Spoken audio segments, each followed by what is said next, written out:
Dr. Amanda Reynolds stared at the holographic projection hovering above the United Nations General Assembly, her heart pounding against her ribs.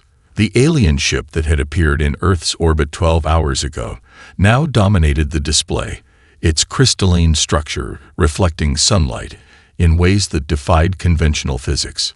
"Your species," Arkshan Sistol's voice resonated through the chamber, each word dripping with barely concealed disdain, "has barely mastered the art of escaping your own atmosphere." The serpentine alien scales shifted colors as he spoke, creating mesmerizing patterns that drew every eye in the room. Every eye except Amanda's. Her attention was fixed on the subtle patterns in the alien speech, the underlying rhythms that sparked something in her memory. After 15 years of studying ancient languages and astronomical records, she developed an ear for patterns that others missed. The Secretary General cleared his throat. Surely the Galactic Council understands that every species develops at its own pace. Precisely why primitive protectorate status exists. Sistol interrupted, his tail lashing with irritation. "You will be protected, guided, your development carefully monitored until you reach an acceptable level of civilization." Amanda's fingers flew across her tablet, pulling up translations of Sumerian texts she'd been studying just yesterday. The rhythmic structure of the Arkshan speech, it couldn't be coincidence. "Earth will have 3 standard rotations to accept our terms," another council member announced, "this one a towering being of living crystal. Refuse, and we will be forced to take more direct measures." The assembly erupted in shouts and arguments, but Amanda was already moving. She slipped out of her observer's seat and made her way to the emergency exit, her mind racing. The patterns in the alien speech matched a ritual chant she'd found in the ruins of Ur, not just similar, but mathematically identical in structure. Her phone buzzed. A message from her research partner. Strange energy readings from the Iraqi site. The chamber's active. The ancient chamber they discovered 3 weeks ago had been dormant for millennia, its walls covered in cuneiform text that defied traditional translation. But now, with aliens in orbit, she called a ride-share and headed for JFK Airport. If she was right, the Council's arrival wasn't just first contact, it was the trigger for something much bigger. The Sumerian texts had spoken of guardians who would return from the stars, but everyone had assumed it was myth. What if the truth was more complex? What if humanity had been waiting for this moment? Her phone rang again. Director Matthews from the UN Archaeological Council. "Dr. Reynolds, the energy readings are off the charts. Whatever's in that chamber, it's waking up. Keep it contained," she ordered, surprising herself with her own authority. "I'm on my way. And Director, don't let anyone from the Council near that site. Something tells me they don't know as much about Earth as they think they do." As her car sped toward the airport, Amanda watched the alien ship through her window, its crystal structure now glowing against the evening sky. The Council thought they were dealing with primitives who needed protection. She thought about the chamber waiting in the desert, its walls covered in star charts that predated human civilization, about the mathematical patterns that matched the alien speech exactly, about the warning hidden in those ancient texts. When the stars speak with familiar tongues, the sleepers must rise. Humanity wasn't as primitive as the Council believed, and Amanda had a feeling they were about to find out just how wrong they were about Earth's place in the galaxy.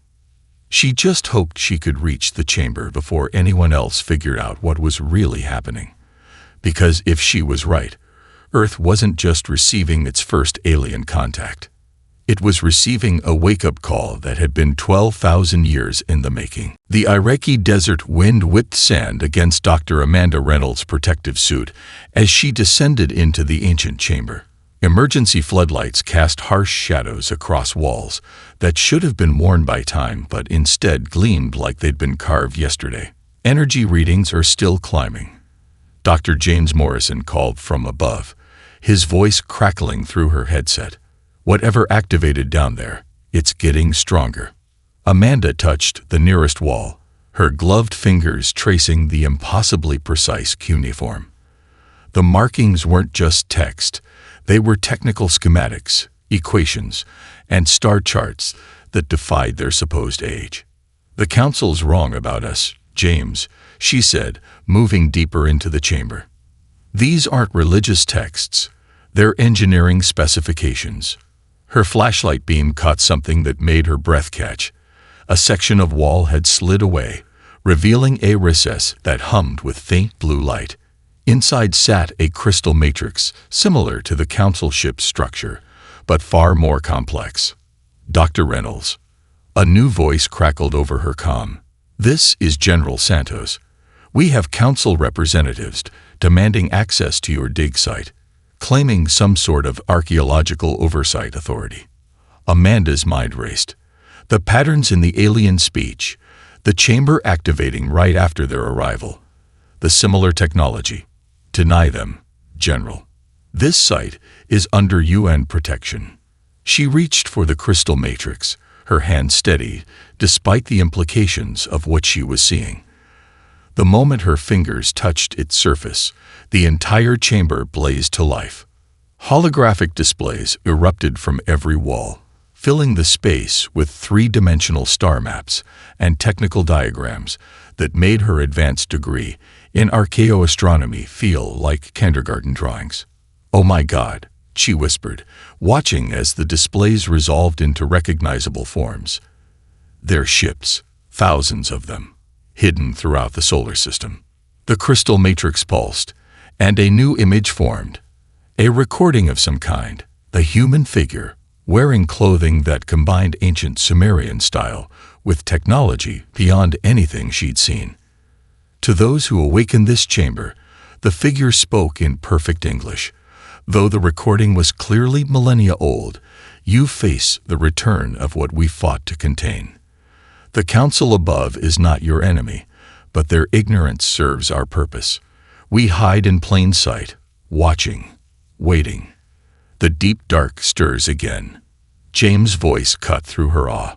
"Amanda, we've got problem. Council ships are entering atmosphere, on direct course for the dig site." The holographic figure continued. "The coordinates within this matrix will lead you to our legacy, our fleet, our purpose. Earth was never meant to be silent forever, only until the enemy returned." Amanda connected her tablet to the matrix, starting a data transfer. "James, get everyone out of here. General Santos, I need immediate evacuation and a secure facility to process this data. The Council claims we're primitive," the ancient recording stated, "because we allowed them to believe it. Better to be underestimated than to risk the enemy finding us before we were ready. But now, the time for hiding is over." The chamber shuddered as something heavy landed above. Council ships, no doubt. "Data transfer at 60%, her tablet chimed. "Dr. Reynolds, Council forces are attempting to enter the site perimeter," General Santos reported. "We're holding them back, but not for long." The crystal matrix flashed, and new information filled the displays. Tactical data, weapon schematics, engine designs that would revolutionize physics as she knew it. "Transfer complete," her tablet announced just as the chamber's entrance erupted with plasma fire. Amanda grabbed the matrix and ran for the secondary exit her team had discovered last week. Behind her, she heard the distinctive sound of Council energy weapons. They thought they were dealing with primitives who'd stumbled onto something they couldn't understand. But as Amanda clutched the crystal matrix to her chest, racing through ancient tunnels that had waited millennia for this moment, she knew better. Humanity hadn't found this chamber by accident. They'd been led here, at exactly the right time, by their own ancient past. Now she just had to live long enough to unlock its secrets. The Martian storm raged outside the stealth shuttle as Commander Sarah Hayes guided it through the swirling red clouds. Behind her, Dr. Amanda Reynolds studied the crystalline matrix's holographic display, its blue light casting eerie shadows through the cabin. "You're sure about these coordinates?" Sarah asked, fighting the controls as another dust devil threatened to throw them off course. "The Matrix hasn't been wrong yet," Amanda replied. They'd already found 2 other facilities: the automated factory complex hidden in Venus's upper atmosphere, and the massive energy collectors buried under Mercury's surface. Olympus Mons should hide the largest installation yet. Their shuttle's sensors pinged, warning of Council patrol ships in orbit. After the incident at the Iraqi site, the aliens had doubled their surveillance of the solar system. 5 minutes to target, Sarah announced. "Let's hope this hidden hangar of yours is still intact after 12,000 years." The Matrix pulsed in Amanda's hands. "According to these readings, it's more than intact. It's active." Their shuttle broke through the storm, and Olympus Mons loomed before them, its massive bulk dominating the horizon. The Matrix projected new information, highlighting a specific section of the volcano's western face. "There," Amanda pointed. "That ridge formation, it's artificial." Sarah brought them in close, and as they approached, the holographic overlay revealed the truth. What looked like natural rock formations were actually massive hangar doors, designed to perfectly mimic the surrounding terrain. The Matrix sent out a signal, and the mountain itself seemed to shift. A seam appeared in the rock face, widening into an opening large enough for their shuttle to pass through. "By all the stars," Sarah whispered as they entered. The hangar inside dwarfed anything humanity had built in the modern era. Rows of ships stretched into the distance, their designs unlike anything either woman had seen before. "They're beautiful," Amanda said, walking among the vessels after they'd landed. Each ship combined organic curves with crystalline structures, looking more like living art than war machines, and far more advanced than the Council's technology. Her tablet chimed. An urgent message from Earth. The Council's diplomatic attaché, Lord Vexner, was making another speech about humanity's need for guidance and protection. If only they knew, Sarah mused, running her hand along one ship's hull. The metal seemed to respond to her touch, subtle lights racing along its surface. "We've got enough firepower here to take on their entire fleet." "That's not what this is about," Amanda said, consulting the Matrix. "These ships weren't built to fight the Council. They were built to fight something far worse." The Matrix projected a new image, a star map showing something massive moving through the space between galaxies. The deep dark. "The Council's archaeological records only go back 8,000 years, Amanda continued. "They don't remember the war. They don't know what's coming." A distant rumble shook the hangar. Sarah checked their sensors. Multiple Council ships entering the atmosphere. They must have detected the hangar's activation. Amanda nodded, already moving toward the largest ship in the facility. Its design was different from the others. More complex, more powerful. "Then it's time to show them who we really are." The Matrix interfaced with the ship's systems, and its entire hull blazed to life. Ancient engines powered up with a sound like rolling thunder. "What are you doing?" Sarah asked, though she was already running to keep up. "Following the plan our ancestors left for us," Amanda replied, as they entered the ship's bridge. Everything was pristine, ready, waiting for this exact moment. "The Council needs to understand. Earth isn't a primitive world that needs protection." The ship rose from its berth, others around it beginning to power up as well. Through the bridge windows, they could see Council ships descending through the Martian atmosphere. "We're the ones who've been protecting them all along. And now it's time to wake up the rest of the fleet." Europa's ice sheet shattered like breaking glass as the first ancient ship rose from its long slumber. Dr. Amanda Reynolds watched from the bridge of the Martian vessel they'd named Starcaller, her heart racing as the massive warship breached the frozen surface. "Energy readings are off the charts," Sarah reported from her station. "That ship's power core could fuel Earth for a century." The Europa vessel rose higher, water freezing and falling from its hull like crystal rain. Its design made the Starkiller looked like a training vehicle, all sweeping lines and impossible geometries that seemed to bend space around them. "The Council fleet is responding," Lieutenant Chen called out. 6 warships dropping out of FTL near Jupiter's orbit. Amanda studied the holographic data streaming from the crystal matrix. "Let them come. They need to see this." The matrix had revealed the truth during their flight from Mars. 12,000 years ago, humanity hadn't been primitive cave dwellers. They'd been the most advanced species in the galaxy. But they'd encountered something in the dark between stars, something that had nearly destroyed everything. "Council ships are hailing us," Sarah announced. "And the Europa vessel is transmitting something." Ancient codes flooded the Starcolor systems. The ship's AI translated them into modern language, and a voice filled the bridge, a message left by their ancestors.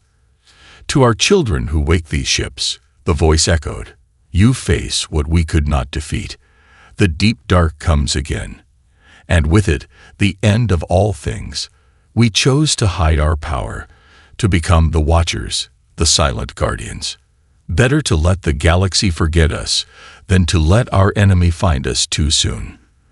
The Council ships held position, their weapons armed but not firing. On their main screen, Archon Sistel's face appeared, his scales now pale with what looked like fear. "What are you?" he demanded. "These ships, this technology, it's impossible." "No," Amanda replied, the weight of 12,000 years of history in her voice. "It's your heritage. The Council didn't form naturally. It was guided, shaped, protected by us. While we slept in our primitive state, we made sure the galaxy would be ready when the time came." More ships were rising now, from Neptune's moons, from the asteroid belt, from deep within Saturn's rings. Each one a masterpiece of engineering that made modern technology look like children's toys. "The quarantine around Earth," Sistel said, understanding finally dawning. "We didn't impose it. You enforced what we had already created," Amanda confirmed. "A shield to hide us while we waited, watched, and prepared. The deep dark is returning, Archon. That's why the beacon's activated. That's why we're waking up." The matrix displayed new data, energy readings from the edge of the solar system. The ancient warning systems were detecting something massive moving through the void. "You don't understand what you're facing," Sistel warned, but his voice had lost its condescension. "No, Archon," Amanda corrected him. "You don't understand what you've been protected from, but you're about to learn." The Europa ship took position alongside the Starcolor, its systems linking with theirs. Through the matrix, Amanda could feel more ships awakening across the solar system, each one a piece of humanity's true legacy. "All this time," Sarah said softly, "we thought we were looking up at the stars, dreaming of reaching them." Amanda nodded, watching as the combined fleet of ancient human ships gathered around them, their power making the very fabric of space hum with energy. "We weren't looking up at the stars," she said. "We were standing guard over them. And now it's time to remember who we really are." The Galactic Council's central chamber had never been so silent. Dr. Amanda Reynolds stood before the assembled representatives, the crystal matrix hovering above her palm, its light casting strange shadows across the alien faces. 12,000 years, she said, her voice carrying through the vast space. "That's how long we've been watching, waiting, protecting you all without your knowledge." Behind her, through the chamber's massive viewing windows, the ancient human fleet hung in space, like a symphony of light and power.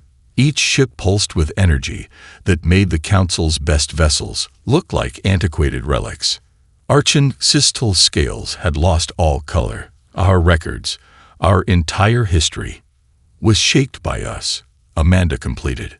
"The quarantine around Earth wasn't your doing. It was ours. A shield to hide our true nature while we kept watch for the deep dark's return." The matrix projected a star map showing defense systems activating across the galaxy, hidden installations that had been dormant for millennia, now responding to Earth's signal. Impossible, a crystalline council member whispered. The Quantum Defense Network. We thought we built it. You assembled it. Commander Sarah Hayes said from her position by the door.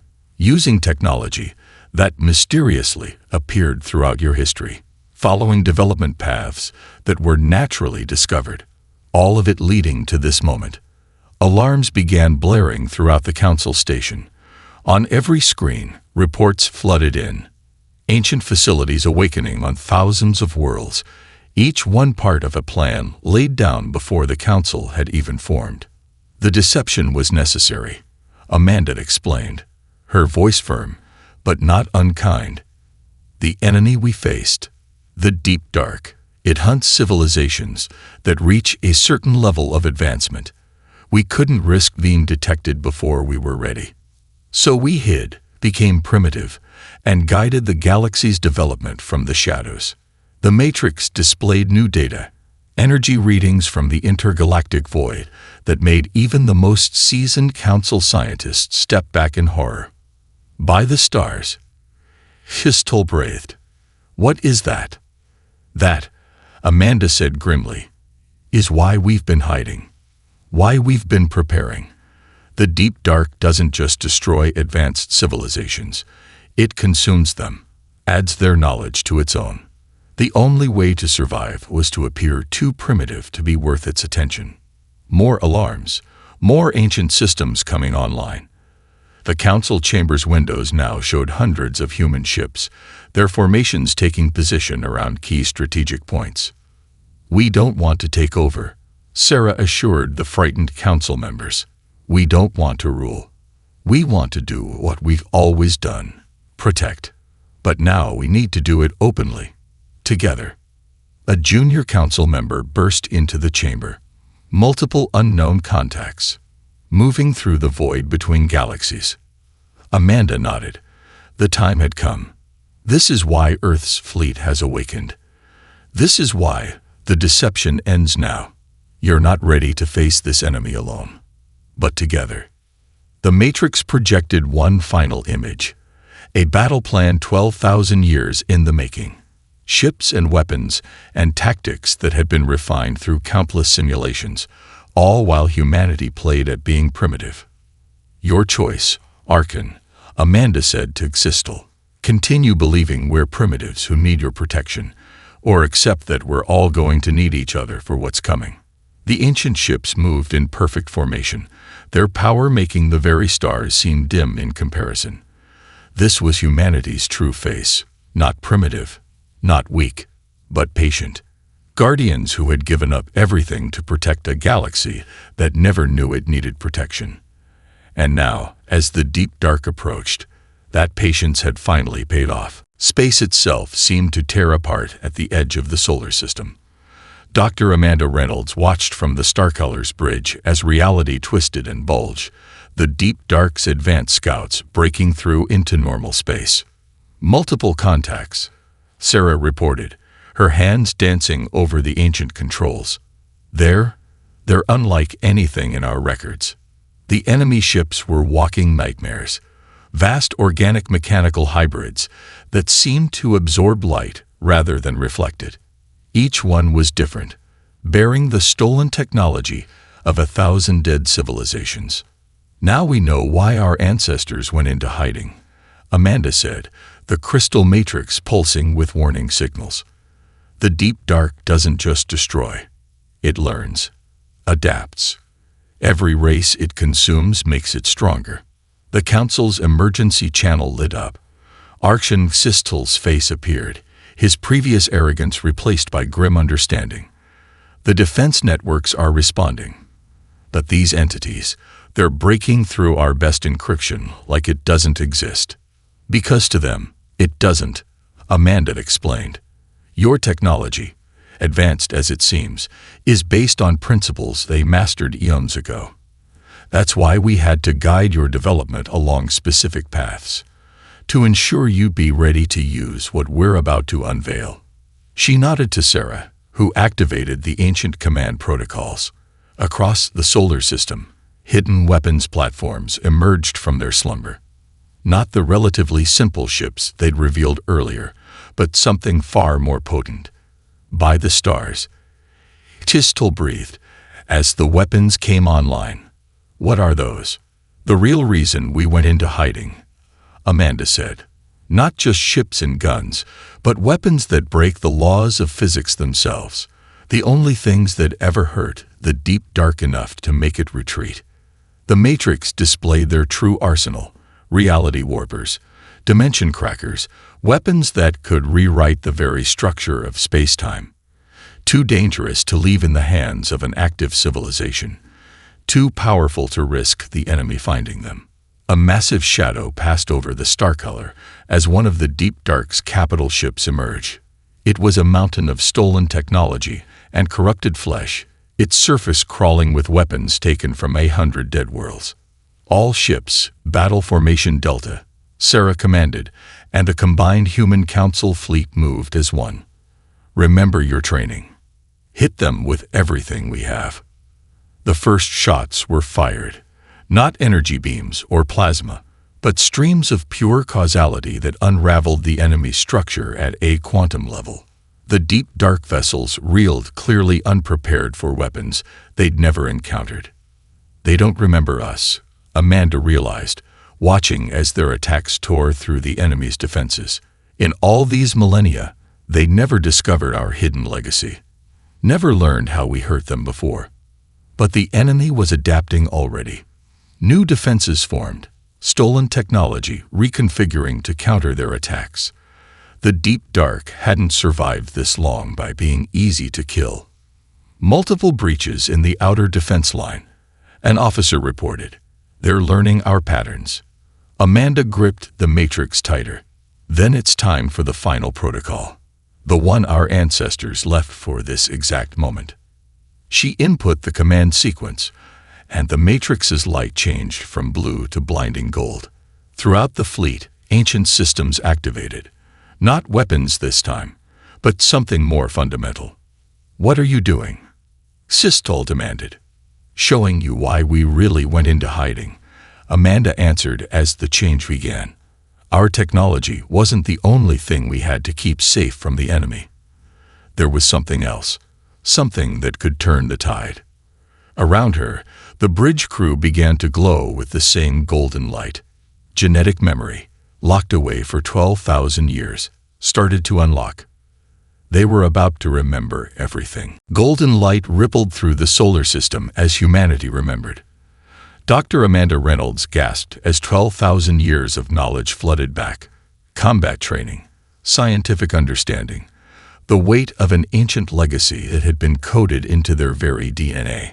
Status report, she ordered, her voice different now, carrying the authority of someone who had commanded fleets in wars beyond understanding. The quantum network is active, Sarah responded.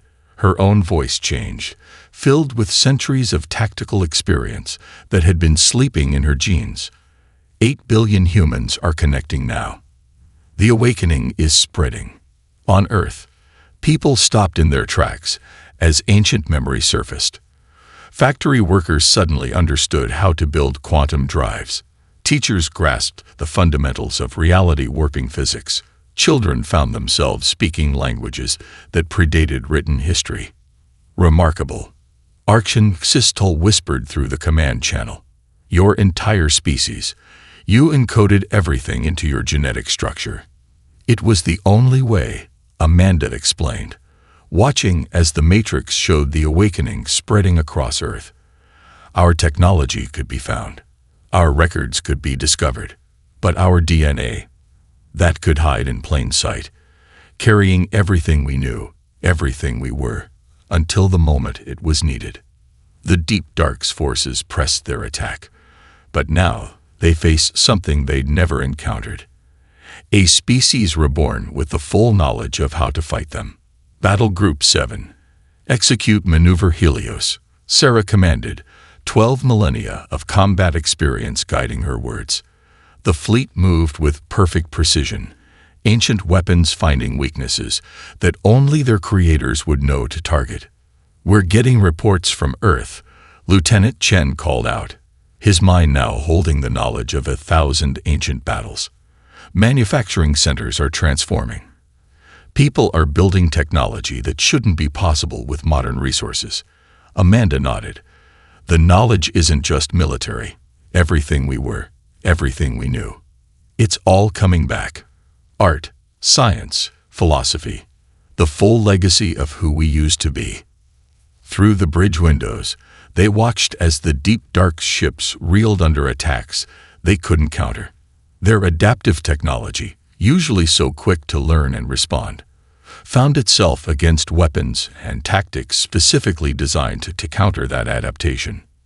Multiple enemy ships breaking formation, Sarah reported with grim satisfaction. They don't know how to fight an enemy that knows them better than they know themselves. The Matrix displayed a new image. Earth's population, their minds now connected through ancient quantum networks that had lain dormant in their cells. 8 billion humans, their combined knowledge and experience forming a defense that no enemy could break. This is what we were waiting for, Amanda said, understanding flooding through her awakened mind. Not just the ships, not just the weapons. We needed the enemy to find us when every human was ready to remember, all at once. A synchronized awakening that they couldn't adapt to fast enough. Sistel's voice came through again, filled with awe. Your entire civilization. You turned yourselves into a living time capsule. Preserved everything you were until the moment it was needed most. We did what we had to do, Amanda replied, watching as more ancient defense systems came online, responding to commands from humans who now remembered how to use them. We became the silent guardians, the sleeping sentinels. We gave up everything. We were to ensure that when the enemy returned, we'd be ready. The Deep Dark's fleet was in full retreat now, their ships unable to counter attacks from weapons they'd never seen, guided by minds that knew every weakness they possessed. And now? Sistel asked. Amanda looked at her crew, at the golden light that filled their eyes. The light of an ancient legacy finally awakened. Now we remember. Now we rise. And now we show the Deep Dark why they should have never stopped fearing us. The combined fleet of humanity and the Council emerged from hyperspace at the edge of the galaxy, where the Deep Dark's main force awaited.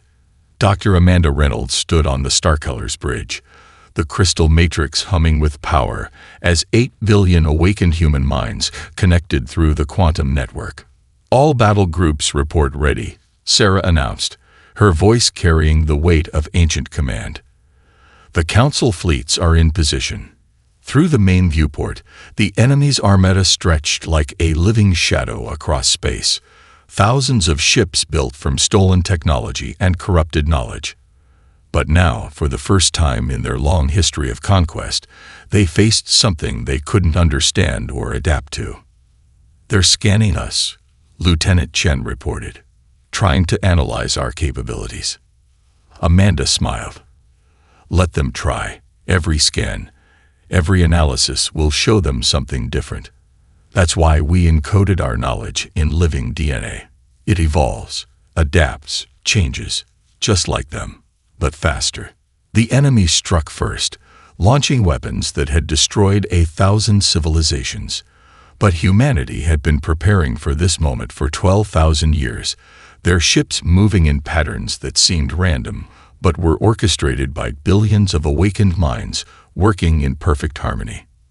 Now, Amanda commanded, and the real battle began. The ancient weapons platforms activated, tearing holes in reality around the enemy fleet. Council ships, guided by human tactical knowledge, struck through these breaches with devastating precision. The Deep Dark's vessels found their adaptive technology working against them, unable to form defenses against attacks that shifted and changed as rapidly as living thought. Multiple enemy capital ships breaking apart. Sarah called out. Their adaptation protocols are fighting each other, just as the ancient records predicted. On the quantum network, 8 billion humans worked as one, each person's awakened knowledge contributing to the battle. Factory workers who now remembered how to forge quantum steel sent real-time modifications to the fleet's shields. Children who had unlocked the secrets of multi-dimensional mathematics calculated firing solutions that defied traditional physics. Remarkable. Archon Sistel's voice came through the command channel. Your people, they're not just fighting as soldiers. They're fighting as a single living weapon. This is what we were, Amanda replied, watching as another wave of enemy ships fell to their coordinated attack. What we had to hide until the right moment. Not just our technology or our knowledge, but our unity. Our ability to think and act as one when needed. The Deep Dark's fleet was reeling now, their ships unable to counter attacks that came from weapons they'd never seen, guided by strategies that evolved faster than they could analyze. For the first time in their ancient history of consumption and conquest, they were the ones being outmatched, outfought, and overwhelmed. They're retreating, Sarah announced as the enemy fleet began to break formation, breaking for the intergalactic void. But Amanda wasn't done. She reached out through the quantum network, connecting with every awakened human mind. Remember, she said, her voice carrying to every ship, every station, every person. Remember why we chose this path. Why we hid our power and waited for this moment. The crystal matrix pulsed, and the final wave of ancient defenses activated. Reality itself seemed to bend as weapons that had been hidden since the dawn of human civilization came online. The Deep Dark's retreat became a rout, their once unstoppable fleet scattered by forces they had never imagined could exist. It's over, Sistel said in awe. You've actually done it. You've driven them back. Amanda shook her head, watching as the last enemy ships fled into the void. Not just driven them back. Shown them why they should never return. We're not the silent guardians anymore. We're not hiding. She looked out at the stars. Stars that would now know peace because humanity had been patient, had planned, had waited for the perfect moment to remember who they really were. We are the light that keeps the Deep Dark at bay, she said, and we will never sleep again.